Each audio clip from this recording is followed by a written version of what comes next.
Shalom, kekasih Tuhan. Selamat kita berjumpa kembali di GAB Daat. Sebelumnya, mari kita satu dalam doa. Bapa dalam surga, kami ucap syukur buat anugerah-Mu. Engkau terlalu baik dalam hidup kami. Kami datang mau menyembah Engkau Tuhan. Kami percaya Engkau sudah mengurapi kami dengan kuasa Roh yang kudus. Engkau ada dalam hidup kami, Engkaulah kuasa kami, Engkaulah kehidupan kami, dan Engkaulah segala dalam hidup kami. Di dalam nama Tuhan Yesus Kristus, kami buka hati untuk kebenaran firman-Mu. Haleluya, amin. Kasih Tuhan, sebelum saya mulai dalam perenungan kita pada sekarang ini, terutama saya berterima kasih kepada Bapak Pastor Dr. Sudarso Susilo yang sudah beri kesempatan buat saya untuk bisa mengisi kebenaran firman Tuhan di sini, dan juga terutama terima kasih kepada Tuhan Yesus Kristus yang telah datang menebus kita, membeli kita dengan harga yang lunas dibayar, yang telah memberikan nafas dan bisa kita memuji Tuhan, merenungkan firman Tuhan bersama-sama. Puji Tuhan. Sekarang saya beri judul perenungan kita pada sekarang ini adalah penyembahan yang benar.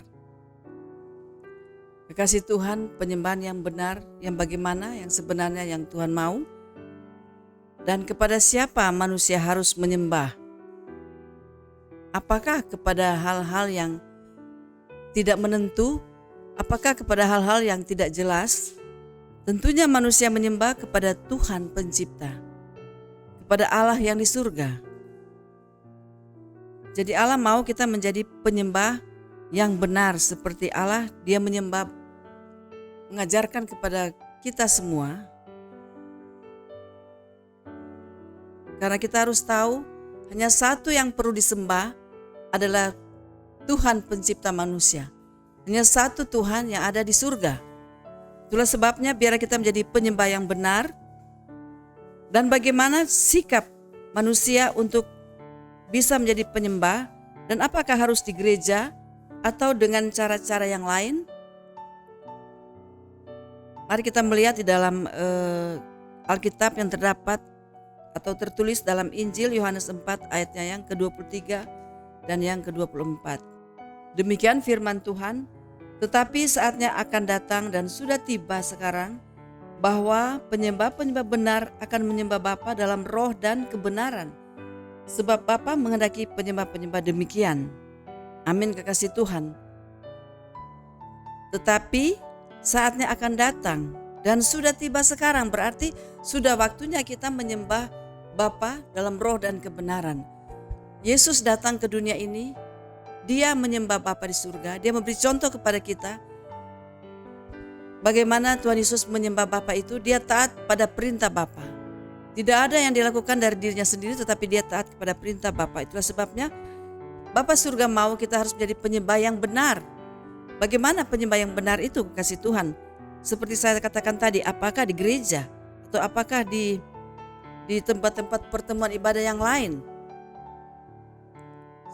Tuhan Yesus memberi contoh bahwa kita harus menjadi penyembah yang benar di dalam roh. Karena Allah itu roh, dan barang siapa menyembah Dia haruslah menyembahnya dalam roh. Dalam roh itu artinya di dalam hati kita, kekasih Tuhan. Hati yang telah dibaharui, hati yang telah digantikan oleh Bapa di surga dengan hati yang bersih, bukan hati yang kotor, hati daging. Tetapi Allah mau kita menyembah Allah dengan hati yang baru, hati yang bersih, hati yang telah dikuduskan, hati yang telah dimurnikan oleh kuasa darah Yesus, hati yang percaya kepada Allah. Orang yang menyembah dengan Bapa itu bukan dengan cara-cara lahiriah.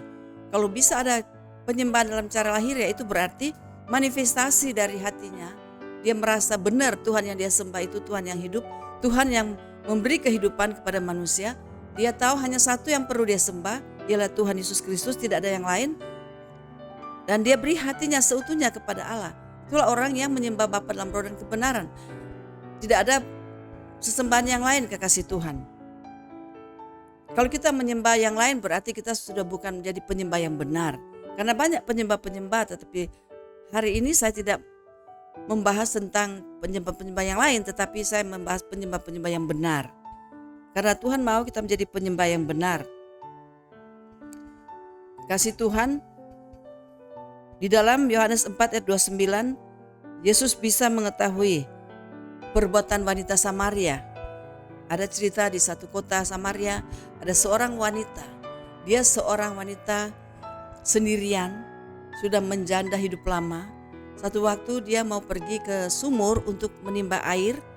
Zaman yang dahulu susah air, kasih Tuhan tidak seperti sekarang kan ada seperti sudah pasang PDAM, itu gampang kita bisa buka di rumah masing-masing. Tetapi zaman dahulu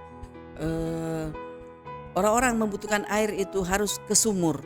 Nah, pada waktu wanita ini ke sumur, kekasih Tuhan, di sana dia berjumpa dengan Tuhan Yesus. Tuhan Yesus itu sedang berjalan dan Tuhan Yesus ingin melihat satu kota itu, dan akhirnya ketemulah mereka di satu sumur. Waktu ketemu di sumur, Tuhan katakan, bolehkah beri aku air minum? Wanita ini berkata, untuk mendapatkan air minum di desanya dia itu sangat sulit.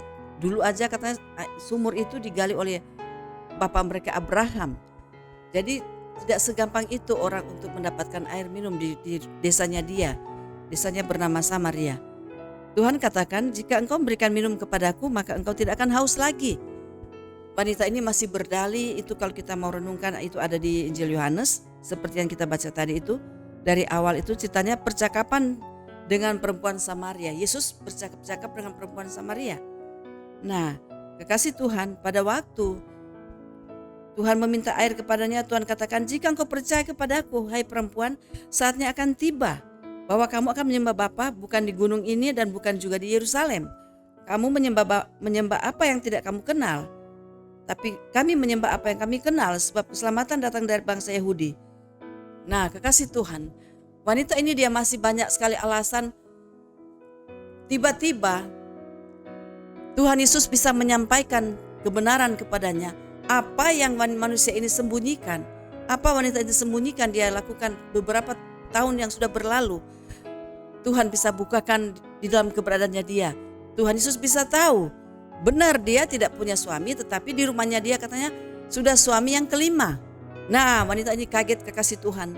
Wanita ini kaget dan dia, kok bisa ya Tuhan itu tahu keberadaannya dia. Nah, itu menyatakan sesuatu yang terselubung bisa disingkapkan. Bagaimana? Kenapa Tuhan Yesus bisa tahu? Karena Tuhan Yesus itu taat dengan dalam penyembahan kepada Bapa. Dia taat mendengar suara Bapa, dia dengar dari hatinya dia, lewat rohnya dia. Dia bisa tahu tuh Bapa di surga mengatakan apa kepadanya, itu yang disampaikan kepada perempuan Samaria ini. Jadi kalau kita menjadi penyembah yang benar, maka kita akan selalu connect dengan Tuhan Yesus, dengan Bapa di surga. Dan kita bisa menyampaikan kepada seseorang dengan tepat-tepat, agar kita bisa menyampaikan kabar baik kepada orang yang membutuhkan kabar baik. Lanjut cerita, wanita Samaria ini, dia menyadari dan dia mengakui bahwa Tuhan Yesus adalah Tuhan, dan dia pergi menyampaikan di satu desanya dia. Dia katakan itu ada kata yang menyampaikan kepadanya yang dia tidak tahu kok bisa tahu. Nah, kekasih Tuhan Yesus Kristus memberi contoh kepada kita. Jadilah penyembah benar dalam roh dan kebenaran. Kenapa Yesus bisa tahu? Karena Yesus taat kepada Bapa. Tidak ada yang Yesus lakukan kalau bukan dari Bapa. Bagaimana kira-kira untuk bisa seperti itu? Mungkin kita bisa bertanya-tanya atau bisa berkata begini, ya itu kan Yesus kan Tuhan. Yesus kan Tuhan, kita bukan Tuhan. Tetapi kekasih Tuhan, pada waktu Yesus sudah pergi ke surga, dia katakan dia tidak tinggalkan kita yatim piatu, tetapi dia memberikan roh penolong, ialah Roh Kudus. Nah, Roh Kudus itu yang Bapa di surga berikan kepada kita, sekalipun wujud nyata Yesus telah pergi ke surga, dia berikan Roh Kudus untuk dalam hati kita, dan dia bisa memberikan berita-berita yang baru lewat hati kita. Bapa di surga bisa memberikan berita-berita yang baru lewat hati kita, dan kita bisa menyampaikan itu kepada orang yang membutuhkan kabar baik daripada Bapa di surga, kekasih Tuhan. Nah, kita bisa jadi penyembah benar. Hidup ini kita harus ada satu kehormatan hanya kepada satu orang, hanya kepada Bapa di surga. Dan kita harus menjadi penyembah. Orang penyembah itu dia harus takluk kepada siapa yang dia sembah. Kekasih Tuhan. Dan bisa menyembah karena ada kekuatan kuasa Roh Kudus dari hati. Bagaimana caranya untuk kita bisa menyembah? Di dalam manusia ada dua kehidupan, manusia lahiriah dan manusia batinia. Manusia duniawi atau manusia surgawi, kekasih Tuhan. Nah, kalau kita mau menyembah Bapa dalam roh dan kebenaran, itu di dalam manusia batinia. Kita bisa mendengar, bisa connect dengan Tuhan kalau kita jadi penyembah yang benar. Lewat apa, kekasih Tuhan? Kita bisa jadi penyembah benar itu lewat karunia-karunia Roh Kudus. Tuhan memberi kita karunia Roh Kudus. Bagaimana karunia itu diberikan, kekasih Tuhan? Karunia Roh Kudus diberikan, kita lihat dalam Kisah Rasul 11 ayat 17.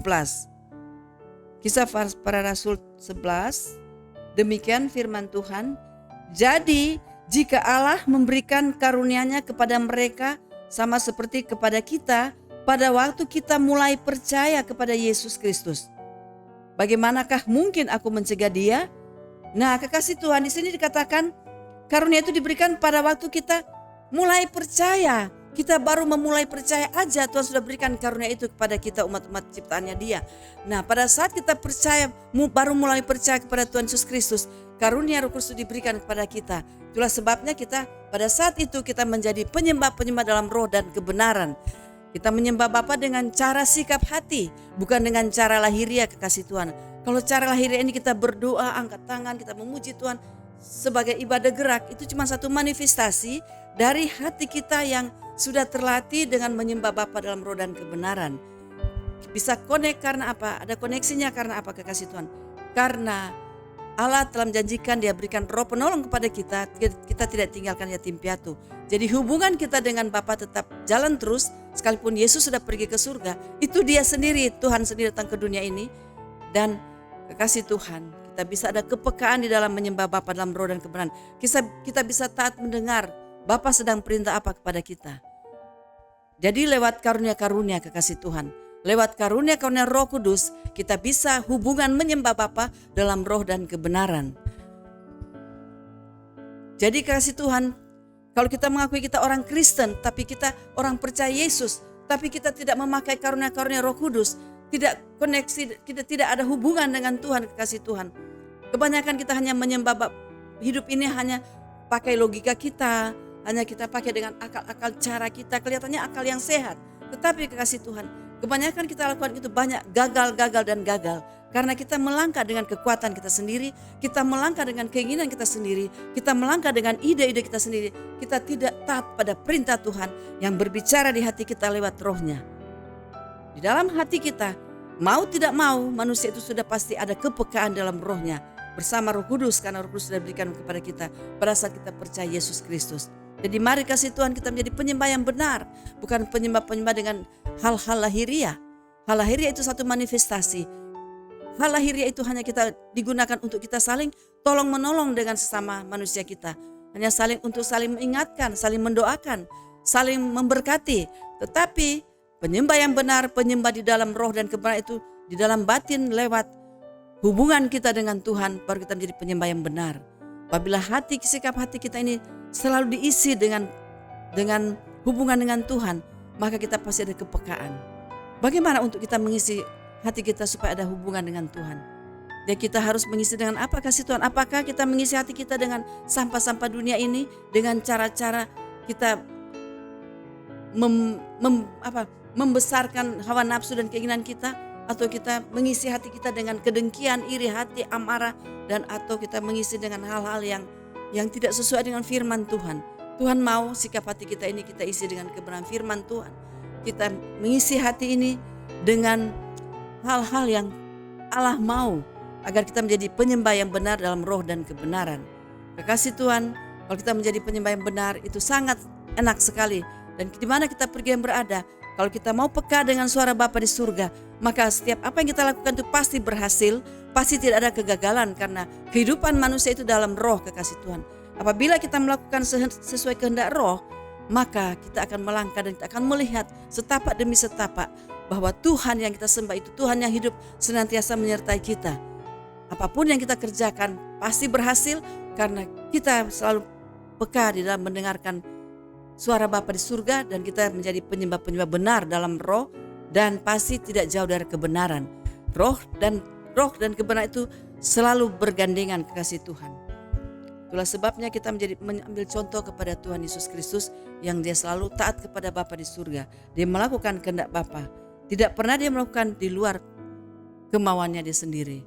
Dia katakan, Bapak, seorang anak tidak akan bisa untuk melakukan sesuatu kalau bukan diperintahkan oleh Bapa. Kekasih Tuhan, Tuhan Yesus melayani wanita Samaria ini, Tuhan Yesus memakai apa? Waktu Tuhan Yesus menebak dia, iya benar kamu tidak punya suami, tapi suami yang sekarang yang ada di rumahmu itu suami yang kelima. Tuhan Yesus itu memakai apa? Dia memakai karunia Roh Kudus. Dia memakai karunia Roh Kudus untuk menuntun wanita ini agar wanita ini menyadari hidupnya. Nah, Tuhan sendiri, Yesus memberi contoh, dia memakai karunia Roh Kudus untuk membangun iman setiap orang percaya. Itulah sebabnya selalu Bapa mengasihi, Yesus menyenangkan hati Bapa karena dia adalah penyembah benar dalam roh dan kebenaran, kekasih Tuhan. Dalam tubuh kita ini ada dua tubuh sorgawi dan tubuh lahiria. Jadi kita harus pergunakan lebih banyak tubuh sorgawi. Kita lihat 1 Korintus 15 ayat 40. Agar kita mengerti lebih jelas lagi kenapa harus ada dalam roh. 1 Korintus 15 ayatnya yang ke-40. Kasih Tuhan agar kita mengerti. Demikian firman Tuhan, ada tubuh sorgawi dan ada tubuh duniawi. Tetapi kemuliaan tubuh sorgawi lain daripada kemuliaan tubuh duniawi. Amin. Jadi di dalam hidup manusia itu ada dua kehidupan, ada dua manusia. Manusia lahiriah dan manusia batiniah. Nah, Yesus selalu memakai manusia batinnya dia kalau dia sedang melayani, dia sedang melakukan sesuatu, dia memakai manusia batinianya. Dia mendengar percakapan wanita Samaria, tapi dia bukan terkecoh dengan kata-kata perempuan Samaria itu. Perempuan Samaria itu bilang, Bapak kami Abraham, membuat sungai sumur ini begini dan begitu. Bapak hanya melihat, Yesus hanya menyembah dalam roh, dia memakai karunia Roh Kudus, kasih Tuhan.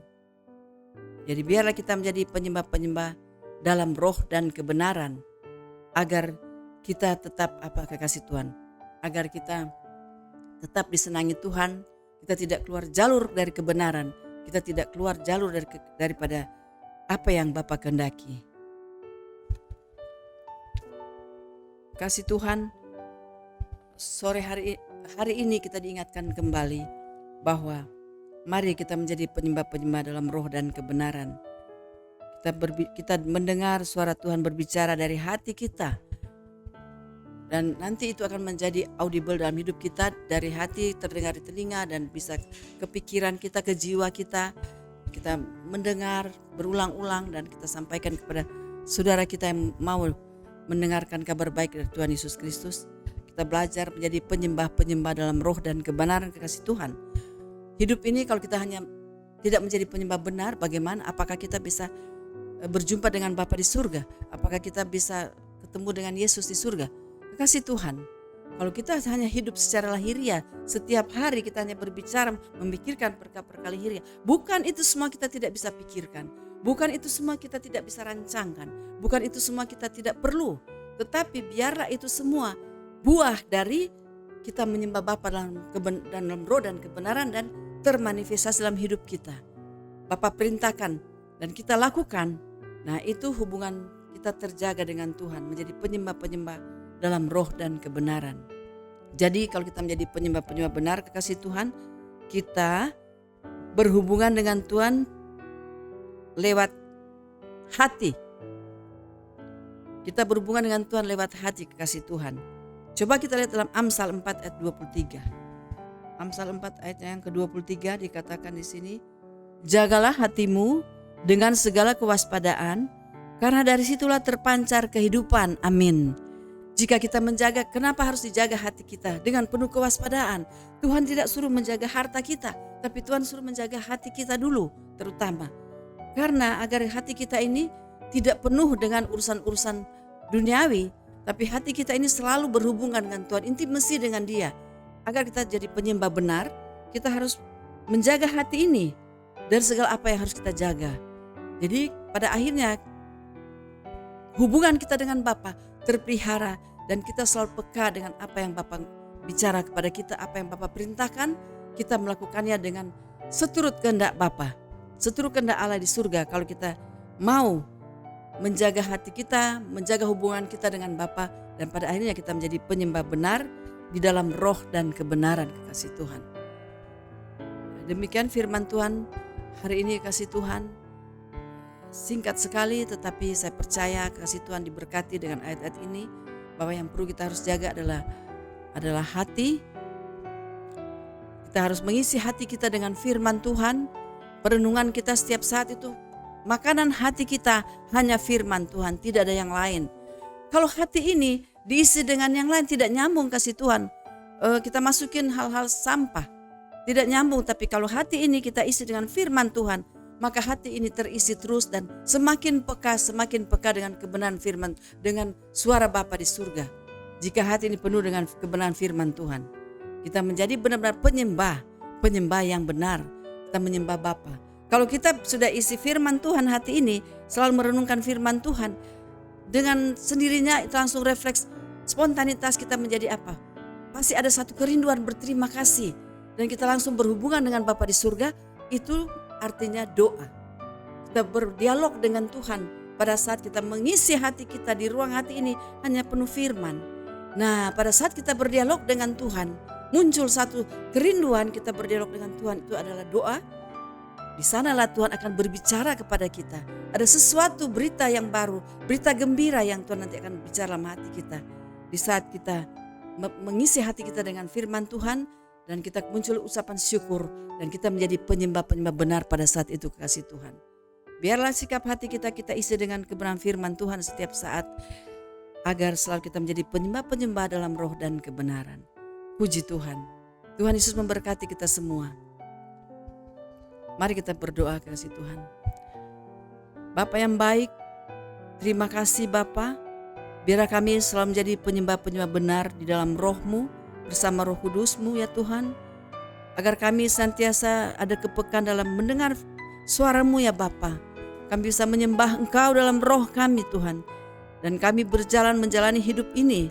Kami tidak akan kesasar ke sana dan ke sini, tetapi ya Bapa, kami berjalan bersama Roh-Mu yang kudus, tepat sasaran.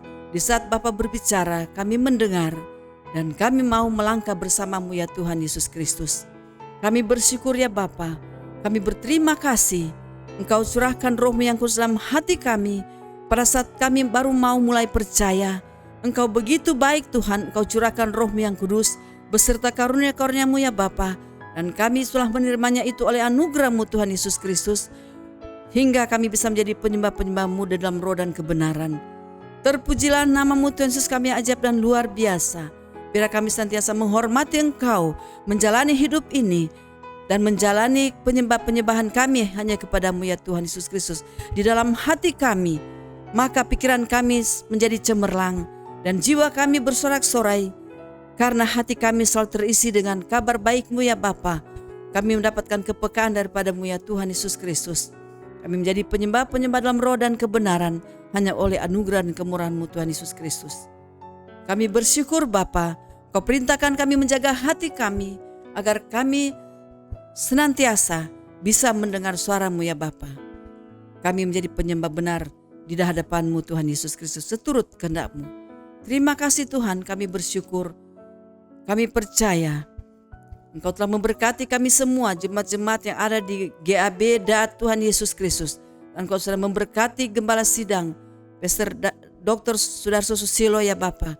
Engkau sudah memberkati bersama anak-anak dan istri juga Tuhan Yesus Kristus, serta seluruh seisi rumah, karyawan semuanya Tuhan, usaha, bisnis dan segala apa yang dikerjakan keluarga besar tempat ini. Senantiasa Engkau telah membuka jalan, membuka tingkap-tingkap langit.